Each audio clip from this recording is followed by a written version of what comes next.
You're listening to the Mechanic.com.au Smoko Sessions, where we put our premier community partners into the hot seat.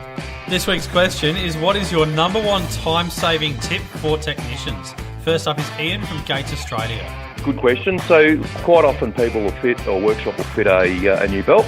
The next day the customer will ring up and it's making a squeaking noise or whatever. So the diagnosis, typically a noisy belt comes down to one of two things. It's either tension or it's alignment. So there's a very simple test that you can do, which is we call it the spray bottle test. So you fill a little squirty spray bottle with plain water, don't add anything to it. And then what you do with the engine running is to spray water onto the V side of the belt as it's entering the pulley. So typically also look for the shortest span, because that's often where the noise will come from. So what will happen as you squirt the water on, if the squeal becomes louder, then that's a tension issue. So you're under tension. And if the noise goes away, it's an alignment issue. Thanks, Ian. Brendan from Penrite Oil. Okay, our number one tip is to use our product selector to find the right product the first time for the vehicle. It saves a lot of mucking around, guessing, going through handbooks, etc. to try and find the right product. And it will tell you exactly how much you need to do that service or refill on the what you're doing there, which application you're doing, the engine or the transmission or the gear oil or brake fluid, etc. So it's easily downloadable on the web from our webpage, and it's also available from Apple Store and from Google Play Store. Thanks, Brendan. Next is Chris from Exeter Clutch. Number one time-saving tip for technicians is always read the instructions and technical bulletins that we supply in the clutch kit. These are created to help ensure the clutch works correctly. So in some cases there's really critical information in that kit about the clutch that the mechanic's about to fit. So we really implore them to have a good read over them. Just to give you one quick example, a few years ago we noticed a problem with Subarus and shutter, and we found that the fork that's used to release the clutch wears, and unless you had a new one to compare it to, you would think that it was okay. So we always mention that, and that's a tech note in that kit, so really helpful and can save you a lot of time. Absolutely. Next is Will from Trico. That would definitely be to fit a full blade assembly instead of a refill. It takes about a tenth of the time to replace a complete blade instead of a refill, and the customer ends up getting a better product. As this is a standard dealer practice and most beam blades are non-refillable, it's becoming more and more commonplace. So it delivers you higher margin dollars at the workshop and a better quality product for the customer. Thanks, Will. Next is Jeff from Ryco Filters.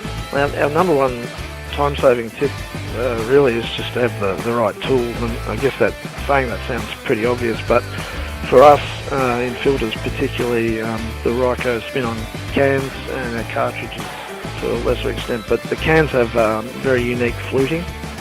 So, if people are trying to use generic wrenches or straps, they often slip.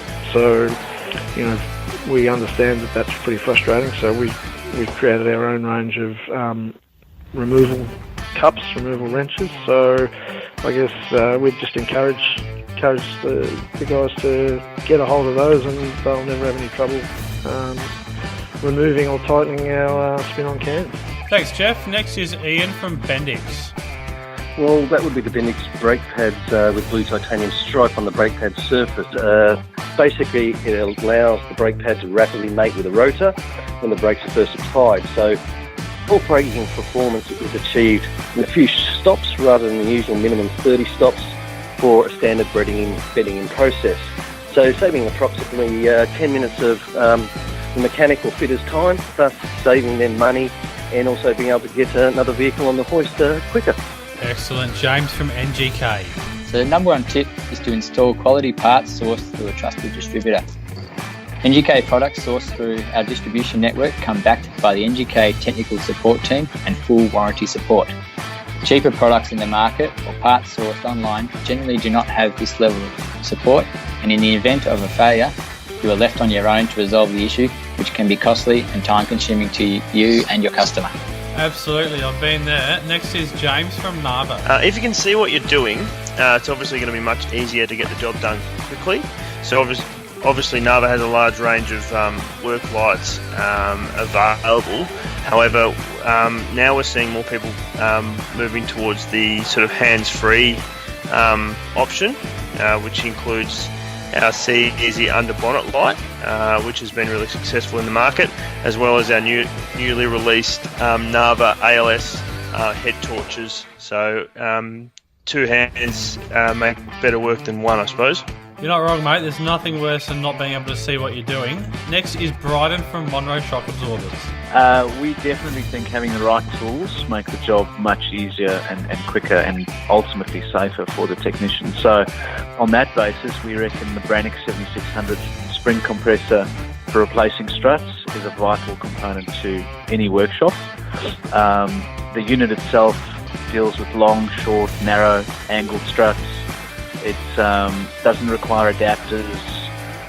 Is very versatile with their mounting options. Has multi-position hooks and is a durable all-steel construction product. Well worth a look by the sounds of it. Next is Johnny from Century Batteries. Have your battery tester in a prominent location that's easy to access and close to where the vehicles have been serviced. You also want to test the battery at the beginning of the service, as this will give you time to contact the customer if it needs to be replaced and to sort out a replacement battery if you don't have one in stock. Could not agree more. That concludes this week's episode of the Mechanic.com.au Smoko Sessions. Make sure you tune in next week for the question, what does your brand believe will happen in the future that other people consider impossible or unlikely? We'll see you then.